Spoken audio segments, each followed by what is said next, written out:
Hello, नमस्ते, आदाब, सत श्री अकाल, गुड इवनिंग। मैं आप सभी लोगों का मेरे YouTube चैनल वासुदेवाय नमः में स्वागत करती हूँ। उम्मीद है आप सभी स्वस्थ हैं, मस्त हैं और ज़बरदस्त हैं।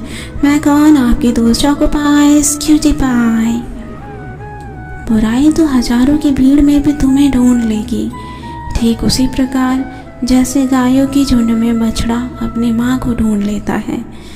परंतु जो बंसी वाले को दिल से मानता है वह बुराई में भी अच्छाई को ढूंढ लेता है। व्यक्ति को सदैव बुराई से बचकर रहना चाहिए। अगर कोई बुरा कर्म करता है तो वह कर्म उसको अपने जीवन में भोगना ही पड़ता है। जिस प्रकार बछिया झुंड में भी अपनी माँ को ढूंढ लेती है, वैसे ही कर्म का फल आपको हजारों की भीड़ में भी ढूंढ लेगा। माधव कहते हैं, किसी जीव को कष्ट देकर आप मुझे खुश नहीं देख सकते हो। श्री कृष्ण जगत के स्वामी हैं, वह कड़ में निवास करते हैं। छोटे से छोटे जीव के हृदय में ईश्वर का वास होता है। उस जीव को कष्ट का अनुभव होना ईश्वर को कष्ट का अनुभव कराता है। अर्थात किसी जीव को कष्ट देकर अपने ईश्वर को खुश कैसे देख सकते हैं। जो हुआ अच्छा हुआ, जो होगा अच्छा होगा। स्वयं को मुझ पर छोड़ दो, अपने कर्म पर ध्यान दो। कर्म ऐसा जो स्वार्थ रहित, पाप रहित हो।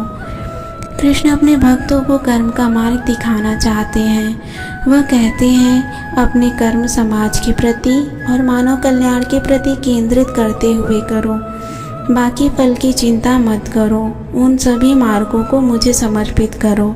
इस मार्ग को अपनाकर तुम मुझे प्राप्त कर सकते हो, मेरे प्रेम का भागीदार बन सकते हो। दुष्ट लोग अगर समझाने मात्र से समझ जाते तो यकीन मानो महाभारत कभी ना होता। जो दुष्ट लोग होते हैं वह कठोरता से ही मानते हैं। उनको समझाने के लिए कठोर व्यवहार करना आवश्यक है। अगर समझाने मात्र से दुष्ट समझ जाते तो बांसुरी बजाने वाला कभी महाभारत नहीं होने देता। जो अपने मन पर नियंत्रण नहीं रखता वह स्वयं का धीरे धीरे शत्रु बन जाता है। मनुष्य का मन सदैव चंचल रहता है। इस मन की चंचलता ने मनुष्य को पथभ्रष्ट तथा मार्ग से विचलित करने में कोई कसर नहीं छोड़ी।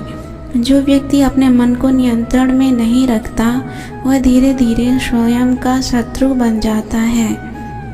ज़्यादा हंसने और बोलने वाला व्यक्ति अगर चुप हो जाए तो मान लेना वह भीतर से टूट चुका है। जो व्यक्ति सदैव हंसता खेलता मुस्कुराता हो, अगर वह अपने स्वभाव से भिन्न हो जाए अर्थात जो गुमसुम उदास रहने लगे, तो समझना उसके हृदय में एक पीड़ा है।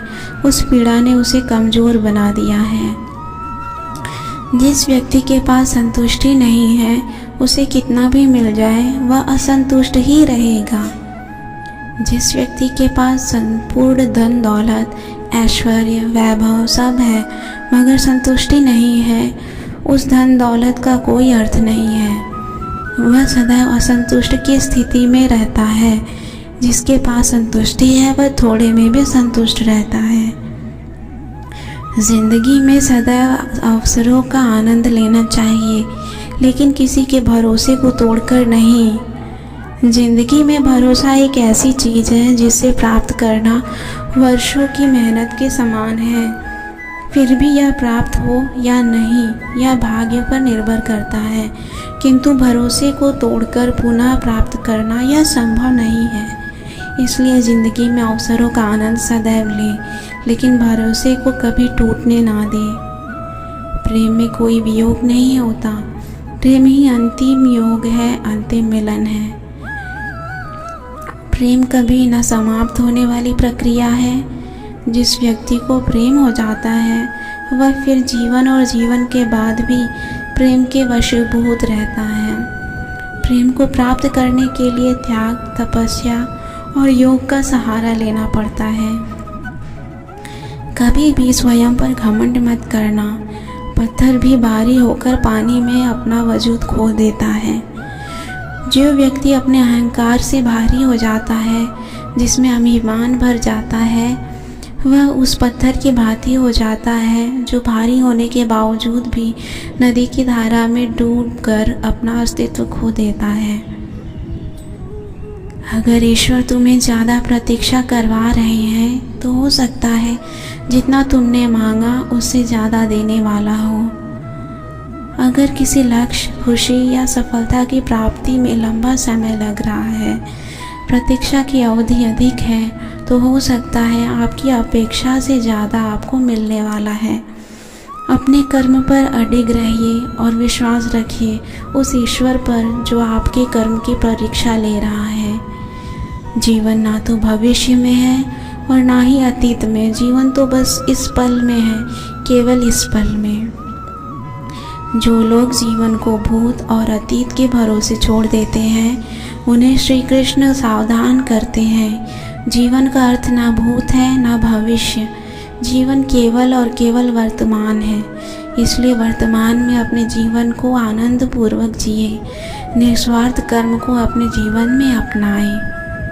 मैं विधाता होकर भी विधि के विधान को नहीं टाल सका। मेरी चाह राधा थी और चाहती मुझको मीरा थी, पर मैं हो रुक्मिणी का गया। जो विधाता के लेख में होता है उसी का फल हमें मिलता है। विधि के विधान को स्वयं ईश्वर भी नहीं टाल सकते। जिस प्रकार राधा से कृष्ण निश्चल भाव से प्रेम करते थे, प्रेमिका के भाव से मीरा कृष्ण को पति मानती थी, मगर विधि के विधान में रुक्मिणी का साथ लिखा था जिसे स्वयं विधाता भी नहीं टाल सके। आज के लिए इतना ही। वीडियो कैसा लगा मुझे कमेंट में लिख के ज़रूर बताइएगा। चैनल को सब्सक्राइब ज़रूर कीजिएगा। वीडियो को लाइक और शेयर ज़रूर कीजिएगा। तब तक के लिए गुड बाय।